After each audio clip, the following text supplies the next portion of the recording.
मुल्क को आजाद होकर 75 साल हो गए। मोहन भगवत साहब, आप कौन से 1000 साल की जंग बात कर रहे? 1950 में बाबा साहिब अंबेडकर ने इस मुल्क को आईन दिया, संविधान, कॉन्स्टिट्यूशन दिया। अगर आप जंग कर रहे हैं तो आप संविधान, ये जमहूरी मुल्क में अगर कोई जंग करेगा, क्या आरएसएस मुसलमानों को बताएगी कि कुरान कहां से पढ़ूं, कहां से ना पढ़ूं? क्या आरएसएस मुझे बताएगी कि क्या बोलूं, ना बोलूं? तो फिर मेरे आलिम दीन क्या करेंगे? मुहद्दिस क्या करेंगे? मुफ्ती क्या करेगा? फिक्र के मसाइल कौन बयान करेगा? क्या तुम फिक्र के मसाइल बयान करोगे? हम जानते हैं आप क्या करना चाहते हैं। हम दीन को नहीं छोड़ने वाले हैं, दीन से जुड़े रहेंगे और भारत की हिफाजत करते थे और करते रहेंगे इंशाअल्लाह ताला।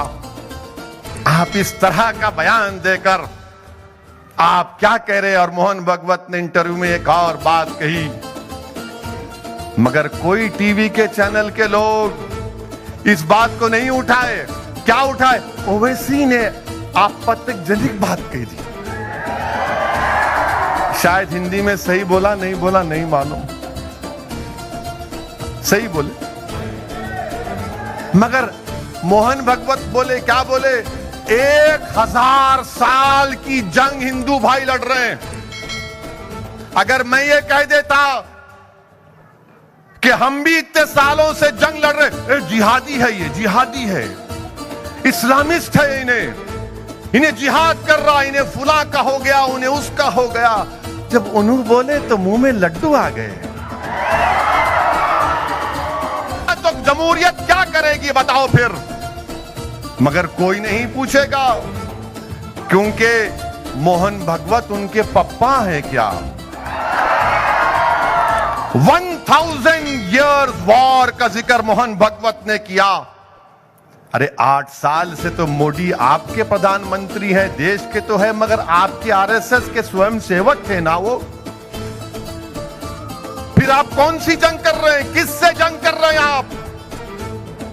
हम 1000 साल जंग किए तो कभी लोग जज्बात में आके कुछ बोल देते हैं, ओवर जीलियस अंग्रेजी का लफ्ज कहा उन्होंने। तो क्या मोहन भगवत और आरएसएस, बीजेपी वाले उस बात को जस्टिफाई कर रहे हैं कि आज से चंद हफ्ते पहले या चंद दिन पहले भोपाल की जो बीजेपी के एमपी ने कर्नाटका में जाकर कहा था कि चाकू तैयार रखो, जिस तरह तरकारी काटते हैं उसी तरह चाकू को तैयार रखो? क्या मोहन भगवत उसको जस्टिफाई कर रहे हैं? धर्म संसद हुए जिसमें मुस्लिम और खवातीन की असमत लूटने की बातें कही गई, मुसलमानों को मारने की बातें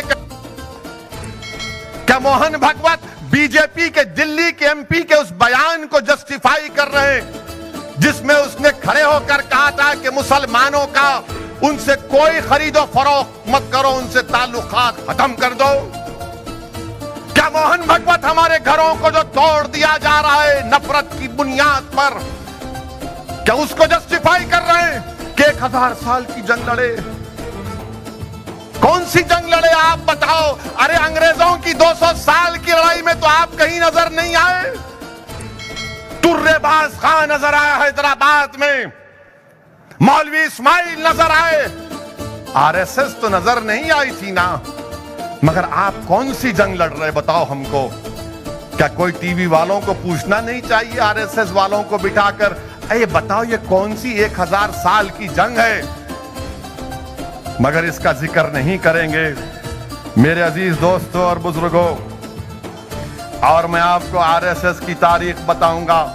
अभी हमारे जैन लोग एहतजाज कर रहे हैं कि उनके मजहबी मुकामात जो झारखंड में है उसको टूरिज्म से निकाला जाए, वहां पर गंदगी हो रही है, हम उसकी तायीद करते हैं। तो गोलवालकर आरएसएस के बहुत बड़े सरसंघचालक थे, करीब 35-40 साल आरएसएस के सरबराह थे। उन्होंने ऑर्गेनाइजर मैगजीन 10 जून 1963 में हमारे जैन और बुद्धिस्ट भाइयों के बारे में क्या कहा अंग्रेजी में कहा कि so far as Jains and Buddhists are concerned, they have never made any contribution to the soil and political thought as such. We have never inherited any अर्थशास्त्रास, यानी अर्थशास्त्र का मतलब माशियात का इल्म और सियासत का इल्म, एंड धर्मशास्त्रास फ्रॉम देम। ये आपकी मोहब्बत है जैन और बुद्धिज्म से। और फिर मोहन भगवत साहब, आप हमको दर्श दे रहे, जरा ये तो बताओ कि महात्मा गांधी के कत्ल के बाद जब आरएसएस पर बैन पड़ा और जब बैन उठा तो क्या आरएसएस को यह मजबूर नहीं किया गया था कि तुमको तिरंगे को मानना पड़ेगा, अंबेडकर के बनाए हुए आईन को, संविधान को मानना पड़ेगा? बोलो आरएसएस वालों। इनको बोलना पड़ा कि ये बैन उसी वक्त उठेगा। और ये कौन बोला? उस वक्त के मद्रास बोलते थे, वहां का एक वकील था PRV शास्त्री। 13 जुलाई 1949 हिंदू का अखबार है जिसमें TVRV शास्त्री ने जिक्र किया कि आरएसएस को तिरंगे को एक्सेप्ट करना पड़ा, संविधान से अपनी वफादारी को दिखाना पड़ा और संविधान को रेस्पेक्ट करना पड़ा। और हम मोहन भगवत